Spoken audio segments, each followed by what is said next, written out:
Hey guys, we had some pretty crazy weather last night. We had freezing rain, and basically all the parking lots have like a 1/4 inch of ice on them. So we're gonna go have some fun and hopefully not understeer into a wall. But before we do that, we're gonna put the handbrake extension on the car, and I'll show you what I'm talking about there, because I actually made a handbrake extension that allows you to retain the stock parking brake, and I'll show you that right now. Okay, so this is my handbrake extension. It's just made out of 3/4 inch conduit, and it is kinked. Obviously I didn't have a bender, but it doesn't seem to be too big of a deal. It's pretty strong. If it breaks, we'll just make a new one that's even stronger. But as you can see, I've got my parking brake right here. I better shut the car off so it doesn't roll when I take the parking brake off. But if you notice, I've got a hole drilled right here. And basically I have a very small bolt, so I can push this in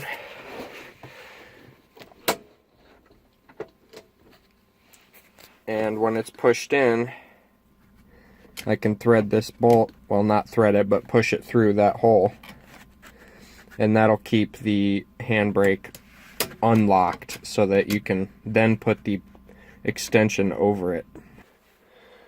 So once we've got that bolt run through there, we can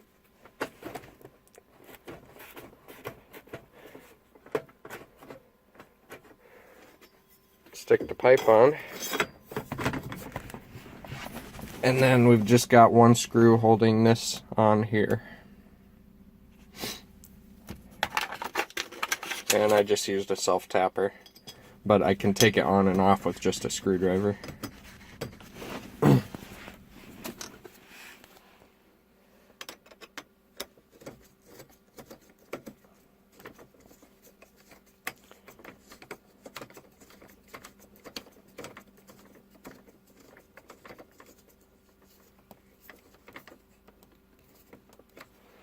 There you go.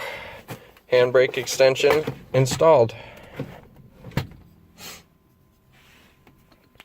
So now we're gonna head over to Mexico and have some fun. Alright guys, this parking lot's literally like a ice skating rink, so we'll see how well this works.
So that was pretty fun. Like I said, that parking lot was literally a skating rink. I was just sliding everywhere, just barely touched the gas, and it would just spin the tires. And that's a good point to bring up. For those of you who do not have a welded diff and you're thinking about welding your diff and you drive, your cars your daily, if you live somewhere where there's snow or bad weather, it's probably not a good idea to weld your diff because it is really sketchy on snow and ice. Like, I wouldn't even trust it going over 45 mile an hour. You can just barely touch the gas and it'll just send you sideways. So I hope you guys enjoyed the footage. We're going to be doing a lot more driving throughout the summer, so stay tuned for that. And if you guys could do me a huge favor, hit that subscribe button. Help me get to at least 1,000 subscribers, and we should be able to continue to provide some good content. Also, if there's any projects that you guys are thinking about doing to your cars that you want me to do first and try out or anything like that, throw a suggestion in the comments and I'll see what I can do. So until next time, guys, thanks for watching.